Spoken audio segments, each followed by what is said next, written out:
What's up, guys? It's me. Phoenix was spoiled yesterday, and that means it's time to talk about the Born of the Gods gods. Now, I'm going to be talking about their uses as commanders and not their uses in standard or constructed play. I might make a video on that later. But right now, I'm talking about their uses as commanders. And all in all, okay, I'm glad to see them. Now, we're starting off the list kinda weak with Ephyra, God of the Polis. As long as your devotion to white and blue is less than 7, Ephyra isn't a creature. Standard God fare. She's indestructible, more standard God fare. At the beginning of each upkeep, if you had another creature enter the battlefield under your control last turn, draw a card. Honestly, that is ridiculously weak and unimpressive. Good color combination, she's a 4-drop for a 6/5. That's pretty damn good, but her ability is just too weak. It's iffy, it's maybe, and it's only draw card advantage. That's all it is. Niv Mizzet does that so much better, and better color combination on Niv Mizzet. Now, blue-white is cool. You can get some great control going, and for a 6/5, she's a great creature, but her ability does not make her a viable commander, making her probably the worst on this list. Now, onto the big stuff. Phoenix was spoiled yesterday, and who would have thought that a black-blue would be a mill card? Who could have ever predicted that? Everybody. I mean, that was a lot of the fan speculation, was that he would either be mill or graveyard mechanics, and he is mill, which is cool, because I love mill in my commanders. He's indestructible, and he's black-blue, and you need 7 devotion to play him as a creature. Creatures you control have tap. Target player puts the top X cards of his or her library into his or her graveyard, where X is this creature's toughness. That is great. There's a lot of really strong black creatures that you can play that have just these ridiculously high toughness, and putting him in, make them all tap, mill, 20 cards, it's amazing. Now, I would play him in a mill deck. I would put things like Miro Vosk, the fucking Una fairies. I don't remember what her name is. Una. I don't know. I would play things like that and just mill, and I would win by mill, which is a very viable tactic in Commander. He's a 4/7 for 5 if you're devotion, so he's great, and he himself has the ability, so he can tap and 7 damage. It's ridiculous. Or 7 mil.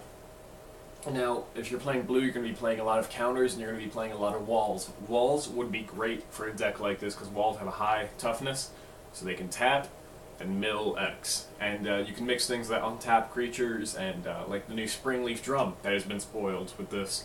Or, not Springleaf Drums. Okay, I'm sorry. Springleaf Drum taps for mana, not... Anyway, there's artifacts that tap to untap. So, a lot of great potential with this card. I'm really happy to see it. On to the next one. Mogis, God of Slaughter. He's 4 mana for a 7/5, very aggressive creature. At the beginning of each opponent's upkeep, Mogis deals 2 damage to that player unless he or she sacrifices a creature. Now, in Commander, this card is not great. It's on the level of Ephyra with me. I feel the same way about these 2 cards. It's just destroying advantage. Now, if you're going against a green deck where all they have is massive creatures and ramp creatures, then yeah, play him. But otherwise, his ability isn't that great. It's 2 damage, which in Commander is nothing, considering 40 damage and you play against a lot of life gain decks, and there is a lot of life gain in Commander. So his ability is not great. He's meh across the board. I'd put him in a deck because of his mana cost and his power and toughness, but I would not play him as a commander. He's okay at best. He's indestructible, which is always great, and he's got a great mana cost, and an okay ability, but nothing making him worthwhile as a commander.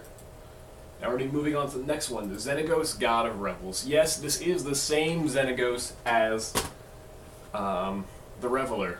It is the Planeswalker, now a god. There's a story behind it, I don't know. So, he's a 5 mana, red and green, and he's a 6/5. At the beginning of combat on your turn, another target creature you control gains haste and gets +X/+X until end of turn, where X is that creature's power. In layman terms, he doubles a creature's toughness and power, which is good. It's great, because in a green-red deck, you're going to be playing a lot of really small creatures and a lot of really big creatures. You get him out, you play some of those really big creatures, and you can double their power. Colossus of Akros, for example. Why you're playing Colossus of Akros in a commander deck, I don't know. Maybe you wanted to. So, say he's monstrous. He's a 10/10. You get him up to a 20/20. And then you tap him 40/40, swing for game, give him fucking Executioner's Hood. Why are you playing Executioner's Hood? I don't know. Give him Executioner's Hood. He has Intimidate. Swing for game.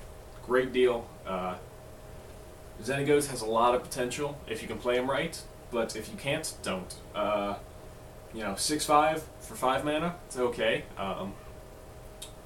But his ability is why you're going to want to play him. And once again, if you wouldn't play him as commander, put him in a deck, he is good enough to exist in a deck. On to the next one. Finally, we have Karametra, God of the Harvest. She is my favorite on this list. Why? Whenever you cast a creature spell, you may search your library for a forest or plains card and put it onto the battlefield tapped, then shuffle your library. Now she's 5 mana for a 6/7, very defensive creature. Now, that ability is incredible, because you play her as a ramp commander, and you would put things out like Llanowar elves, other elves that tap for mana. A lot of mana ramp cards. You can get her out by turn 2. Probably turn 2 or 3. And then you play a lot more of the small creatures, and you just build up this massive amount of plains and forests.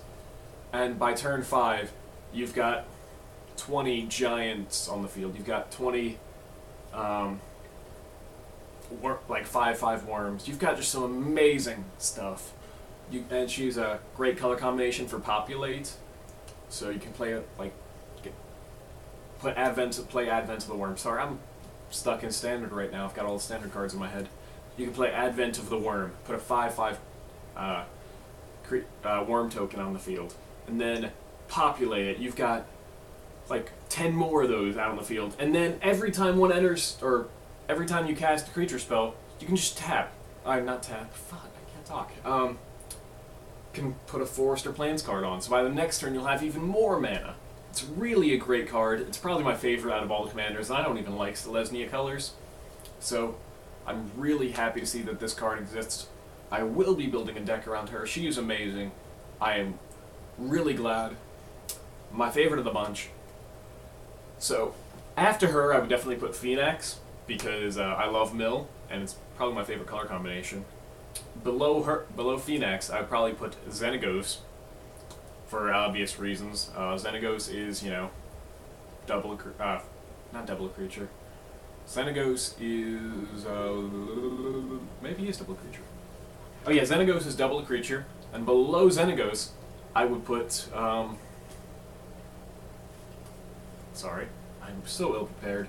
Below Xenagos, I would put Mogus. And then below Mogus, I would put Ephera, because Ephera sucks. It's not a good card. It's potential to draw a card. Niv Mizzet does it so much better. Better color combination, in my opinion. So, yeah, not great. Not great ability, but all in all, I'm kind of happy about this. I love Karametra. She's amazing. I like Phoenix a lot. I like Xenagos. And I'm really excited to see these in Commander and play against them and play with them. So, yeah. Oh, there is one more card that I would like to talk about. Ah, Tromokratus, the legendary creature Kraken, has hexproof if it isn't attacking or blocking, and can't be blocked unless all creatures defending player controls block it. So, it's a mono blue, 7 mana, 8/8. It's got a great ability. I would love to have an indestructible monster just flying at you. But his color combination, which is just mono blue, isn't great for Commander.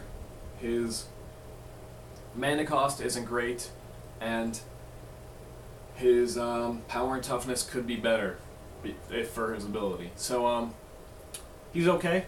I just wanted to talk about him, make sure he was included in this list. Yeah, because he's essentially unblockable, because no one wants to block with everyone, and blue mechanics, you can tap target a creature, so they can't block with every creature they have. So, great commander. I'm glad he's here. I probably won't be making a commander deck around him, but I'm sure I'll see some commander decks out there with him. So, yeah,